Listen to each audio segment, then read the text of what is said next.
یقین کریں لوگ بیٹیوں کی باتیں کرتے ہیں، بیٹیوں کی باتیں کرتے ہیں۔ رشتہ ڈھونڈنے والے جب آتے ہیں تو کسی کریانے والی دکان پہ کھڑے ہو کے پوچھتے ہیں فلاں گھر میں رشتہ کرنا ہے، کر لیں، ڈرتے نہیں، کامتے نہیں، بات کرتے کلیجہ منہ کو آتا ہے، لوگ کہتے ہیں نہ کرنا، اس کا ابا بڑا بد زبان ہے، اس کے گھروں سے اونچی، تو پتہ کیا کر رہا ہے؟ بیٹی کے بارے میں بدگمان کر رہا ہے، بیٹی کے بارے میں نہ کرنا، ان کے گھر میں فلاں، بیٹی کے بارے میں تو نے سوچا ہی نہیں، کیا بات کر دی تو نے؟ بیٹیاں تو برابر ہوتی ہیں، ایک جیسی ہوتی ہیں، نہ کرنا، ان کے گھر میں تو روٹی صحیح طرح نہیں پکتی۔ لوگ یہاں تک بدگمانی، جاسوسی، یہاں تک بدبو پھیلاتے ہیں معاذ اللہ، خیال نہیں کرتے ہم کیا کہہ رہے ہیں، سوچتے نہیں۔ میرے رسول پاک، میرے محبوب دو عالم، نبی رحمت، نور مجسم کا انداز تو دیکھ میرے بھائی، ہم تو وہ عیب بیان کر رہے ہیں جو ہے ہی نہیں۔ اور آمنہ کے لال کا طریقہ کیا ہے؟ جس طرح ماں بیٹی پہ چادر نہیں ڈالتی اور کہتی ہے نہیں میری بیٹی ہے، نہیں میرا بیٹا ہے، اماں وکیل بن جاتی ہے بچوں کی۔ میرے رسول کا طریقہ دیکھیں، لفظوں کا حسن دیکھیں، فرمایا من ساتر مسلمن، فرمایا میرے مومن سے غلطی ہو جائے تو اس کی پردہ پوشی کر۔ جس طرح ماں بچوں کے بارے میں بات کرتی ہے، رسول پاک اس سے بڑھ کے امتی کے بارے میں بات کر رہے ہیں۔ فرمایا من ساتر مسلمن، من ساتر مسلمن، کون ہے جو میرے مسلمان کی پردہ پوشی کرے؟ کون ہے جو گناہ دیکھ کے معاف کرے؟ کون ہے جو اس کی پردہ پوشی کرے؟ اب جو من ساتر مسلمن، فرمایا جو میرے مسلمان کی پردہ پوشی کرے گا ساترہ اللہ یوم القیامہ، فرمایا اللہ کے رسول کا وعدہ ہے کہ رب قیامت کے دن اس کے گناہوں پہ پردہ ڈال دے گا اس کے۔ اور صحیح مسلم میں میرے نبی پاک نے فرمایا ہے اللہ اپنی رحمت کی چادر ڈالے گا بندے پہ، اللہ اپنی رحمت کی جو اس کی شان کے لائق ہے، اور چادر کے نیچے اس کو چھپا کے اللہ پوچھے گا جو لوگوں کے اب چھپاتا رہا، کس طرح چھپائے گا وہ بھی وضاحت دوسری جگہ پہ، فرمایا اس پہ چادر ڈال کے، جس طرح دو لوگ چادر میں چھپ کے سرگوشی کرتے ہیں، رب کریم پردہ ڈال کے پوچھے گا یہ گناہ کیا تھا؟ بندہ ڈرے گا، اے اللہ میں بھول گیا تھا، غلطی، وہ بھی کیا تھا، اے اللہ غلطی ہو گئی، وہ بھی کیا تھا، ہاں یا اللہ، فرمایا میں نے دنیا میں تیرے پردے رکھے تھے، آج بھی تیرے پردے ہی رکھوں گا، جا میری رحمت کی چادر کے اندر چھپ کے جنت میں داخل ہو جا۔ میرے بھائی نہ عیب جوئی کرو نہ، اور سن لیں یہ میرے نبی پاک کا فرمان ہے، یہ میرے رسول کا فرمان ہے۔ زمین پھٹ سکتی ہے، آسمان ٹوٹ سکتا ہے، ستارے جھڑ سکتے ہیں، دریا بہہ سکتے ہیں، قبریں کریدی جا سکتی ہیں، قیامت آ سکتی ہے، پر رسول اللہ کا فرمان کبھی غلط ہو سکتا؟ نبی پاک کا فرمان غلط ہو سکتا؟ جو دن کو کہہ دیا دن ہے تو دن نکل آیا، جو شب کو کہہ دیا شب ہے تو رات ہو کے رہی۔ خدا نے ان کی زبان کو وہ اختیار دیا، جو نکلی منہ سے ان کے وہ بات ہو کے رہی۔ نبی پاک کا فرمان کبھی غلط ہو سکتا؟ سن لے، یاد رکھ لے، یہ اصول دیا میرے نبی پاک نے، اس کو کبھی نہ بھلانا۔ جو اپنی عزت محفوظ رکھنا چاہتا ہے، جو چاہتا ہے میرے آپ چھپے رہے، حضور نے قاعدہ بیان کر دیا، فرمایا اگر تو میرے غلام کے عیب بیان کرے گا، چوک چوراہے گلی بازار میں کھڑے ہو کے اگر تو میرے امت کے عیب بیان کرے گا، تو تو اپنے گھر کے 7 پردوں میں چھپا ہوا بھی ہوا تو اللہ تجھے وہاں بیٹھے بیٹھے رسوا کر دے، تو رسوا ہوگا، آج نہیں تو کل، کل نہیں تو پرسوں، پرسوں نہیں تو ترسوں۔ حضرت شیخ سعدی رحمت اللہ علیہ فرمایا کرتے جب رب کسی کو رسوا کرنا چاہتا ہے تو اسے اپنے نیک بندوں کے عیب بیان کرنے پہ لگا دیتا ہے۔ وہ سمجھتا ہے میری زبان کو لذت حاصل ہو رہی ہے، وہ سمجھ رہا ہے میں بڑا سمارٹ ہو گیا ہوں، میں عیب جوئی کر رہا ہوں۔ فرمایا رب کریم کی خفیہ تدبیر تجھے رسوا کرنا چاہتی ہے، اب تو رسوا ہوگا۔ اب لوگ تیری عزت کرنے والے تیری نافرمانی کریں گے، تجھے قریب بٹھانے والے دور بھگائیں گے، تجھ سے پیار کرنے والے نفرت کریں گے۔ عیب جوئی نہ کر، عیب جوئی نہ کر، لوگوں کے عیب نہ بیان کر، ورنہ جب کسی کو عرش کا مالک بدنام کرتا ہے، عزت اللہ دیتا ہے، وَتُعِزُّ مَن تَشَاءُ وَتُذِلُّ مَن تَشَاءُ، اور جب رب کسی کو رسوا کرنا چاہے، میرے نبی پاک فرماتے ہیں پھر کوئی دنیا کی طاقت اسے عزت دے سکتی، پھر دوبارہ وہ اپنی عزت پہ بحال ہو سکتا، اور جسے اللہ عزت دے اسے کوئی رسوا بھی نہیں کر سکتا، اسے کوئی گرا سکتا بھی مدعی لاکھ برا کیا چاہے کیا ہوتا ہے وہی ہوتا ہے جو منظور خدا ہوتا ہے. بھائی عیب جوئی نہ کریں, عیب جوئی نہ کریں, جاسوسی نہ کریں, خبردار کسی کی ٹو میں نہ پڑیں. پتہ نہیں رب کریم کو کیا منظور ہے. اگر اللہ نے کسی کا پردہ رکھا ہے تو اس کی پردہ داری کریں, اس کی پردہ داری تعویل کریں, باتوں تعویل کریں, اس کہیں میری آنکھ کی غلطی ہو سکتی ہے, اور اگر کچھ کرنا بھی ہے تو سمجھانے کی تدبیر کریں. اور بزرگ فرماتے ہیں کچھ نہیں ہو سکتا تو اس کی ہدایت کے لیے دعا کریں, اللہ کی بارگاہ میں اس کی ہدایت کے لیے دعا کریں, اس کی ہدایت کے لیے رب کریم کی بارگاہ دعا کریں. حضرت عمر فاروق رضی اللہ مدینے کی گلی میں گھوم رہے تھے, ایک گھر سے گانے باجے کی آواز آنے لگی. حضرت عمر بڑے جلالی تھے, گناہ دیکھ کے بڑا جلال کرتے. ذرا کو گردن جھکائی آپ نے, نظر پڑی دروازے کی اوٹ سے, دیکھا کہ اندر تو شراب بھی پڑی ہوئی ہے. حضرت فاروق اعظم رضی اللہ تعالیٰ عنہ چھلانگ لگائی اور گھر کے اندر چلے گئے. آپ نے دیکھا شراب کا مٹکا پڑا ہے, وہ شخص ہے. آپ کہنے لگے دو گناہ کر رہے ہو, گانا باجا بھی اور شراب بھی.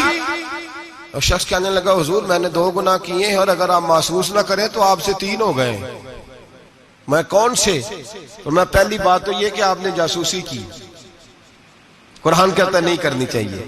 دوسری بات یہ کہ آپ چھلانگ لگا کے آئے, قرآن کہتا ہے وَأْتُوا الْبُيُوتَ مِنْ أَبْوَابِهَا, گھروں میں دروازوں سے آیا کرو. اور تیسری بات یہ کہ آپ نے اجازت نہیں لی. اور اگلی بات یہ کہ آپ نے یہ کنفرم ہی نہیں کیا کہ میں شرابی ہوں, کہ نہیں آپ نے ایسے ہی کہہ دیا ہے, پتہ نہیں میں منع کرنے آیا ہوں, پتہ نہیں میں کس ارادے سے آیا ہوں. وہ شخص کہتا ہے حضرت عمر کو یہ بات کہی تو میں نے اس پہاڑ کو کانپتے ہوئے دیکھا. حضرت عمر فاروق سجدے میں گر کے رونے لگے, کہنے لگے اللہ مجھ سے غلطی ہو گئی ہے, مجھے معاف کر دے.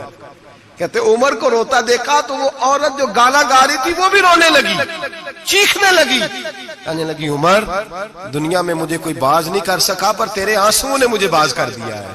آج کے بعد یہ کام نہیں کرو. مٹکے توڑ دیے گئے, پورے خاندان نے توبہ کر دیا. اور میرے بھائی ہمارے بزرگ ذرا سی بات کو یہ احساس دلاتا تھا تو مان جاتے.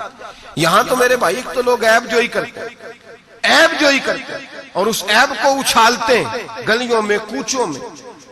اچھے لوگوں کی, سفید داڑھی والے لوگوں کی, اعزاز والے لوگوں کی, اچھے گھرانے کے لوگوں کی, صاف ستھرے مزاج لوگوں کی, پاکیزہ طبیعت لوگ, علماء کی, مشائخ کی, صوفیاء کی, لوگ پگڑیاں اچھالتے ہیں. ایسا نہ کریں, جاسوسی نہ کریں. میرے رسول کریم سید عالم صلی اللہ علیہ وسلم پردہ پوشی فرماتے تھے. حضور پردہ پوشی فرماتے تھے. میرے نبی پاک نے پردہ پوشی کا حکم دیا. میرے حضور کے غلام پردہ پوش تھے.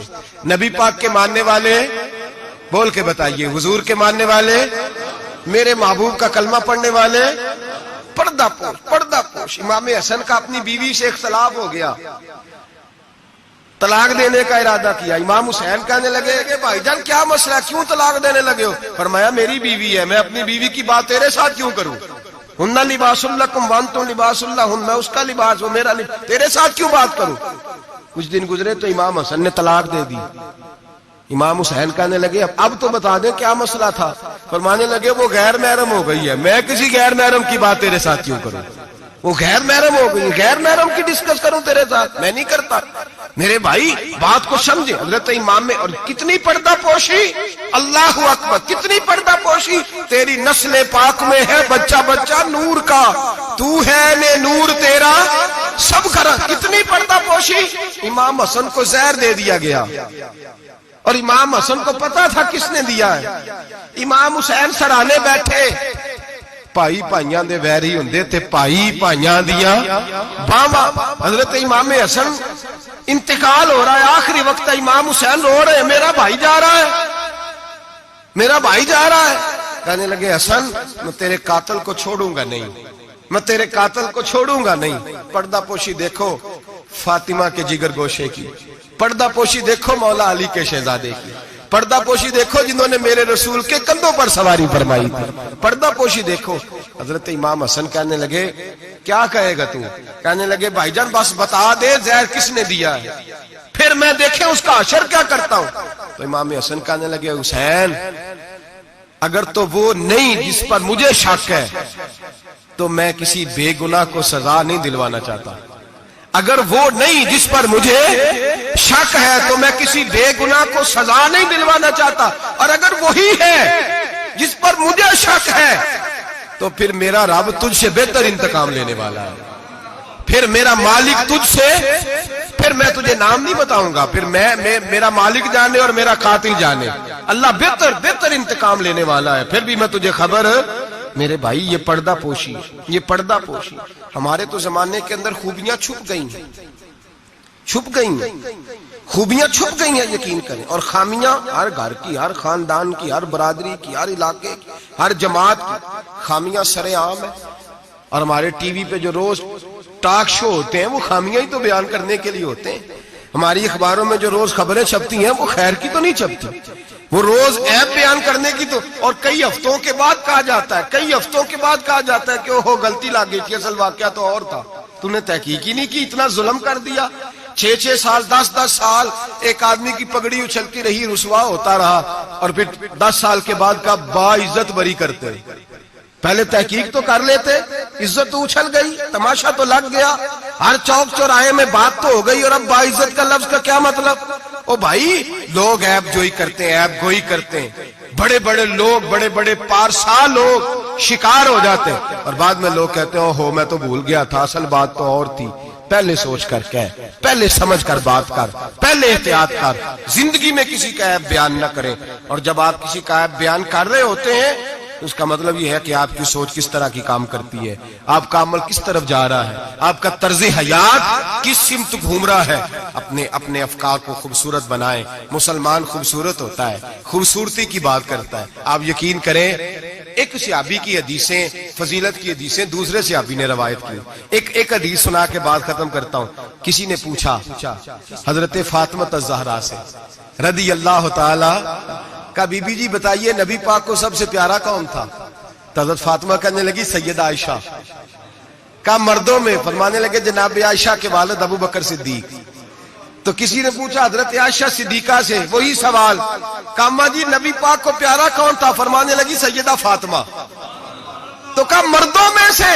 تو جناب عائشہ کہنے لگی فاطمہ کے شوہر علی شیر خدا، ایک دوسرے کی فضیلت، آپ ساری، میں حیران ہوتا ہوں جب حدیث پڑھتا ہوں کہ صحابہ، کسی صحابی نے اپنی فضیلت کی حدیث روایت نہیں کی، اپنی فضیلت کی، جس نے بھی روایت کی دوسری کی فضیلت کی حدیث روایت کی، دوسرے کی عظمت کی حدیث روایت کی، انہوں نے ساری زندگی کی خوبیاں دیکھی، مولا کائنات مسجد کوفہ کے منبر پہ بیٹھے تھے، لوگوں سے پوچھ رہے تھے بتاؤ بہادر کون ہے؟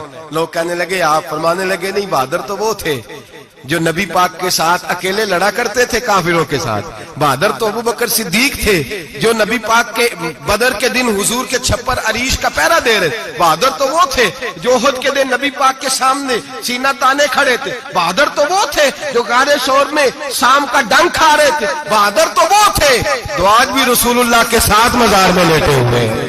میں وہ صحابہ ایک دوسرے کی فضیلت بیان کرتے، ایک دوسرے کی عظمت بیان کرتے، ایک دوسرے کی شان اور عظمتوں کا تذکرہ کرتے، حضرت سیدنا ابو بکر صدیق حضرت علی کی شان بیان کرتے، مولا علی سیدنا ابو بکر کی، عثمان غنی حضرت سیدنا عمر کی شان بیان کرتے، جناب عمر عثمان غنی کی عظمت بیان کرتے، وہ تو خوبیاں بیان کرتے تھے، ان کے منہ کو تو شہد لگا ہوا تھا، وہ تو ایک دوسرے کے بارے میں میٹھی بولی بولتے، ہم صرف اپنی بات، میں اچھا باقی غلط، میں اچھا، خدا مجھے ایسی خدائی نہ دے کہ اپنے سوا کچھ دکھائی نہ دے، خدا مجھے ایسی خدائی نہ دے کہ اپنے سوا کچھ دکھائی نہ دے، آنکھیں کھول کے دیکھا کریں، میرے رضا فرماتے ہیں لوگ چھت پہ چڑھ کے دیکھتے ہیں اس لیے دنیا چھوٹی چھوٹی نظر آتی ہے، اللہ کرے زمین پہ بیٹھ کے اوپر دیکھیں لوگ بڑے بڑے نظر آئیں گے، بڑے بڑے نظر آئیں گے، مٹھاس پیدا کر، خوبصورتی پیدا کر، توانائی پیدا کر، سوچ کو صحت مند کر، ذہن کو بیمار نہ کر، خیر کی آنکھیں کھول کے دیکھ، تجھے زمانے میں بڑا حسن نظر آئے گا،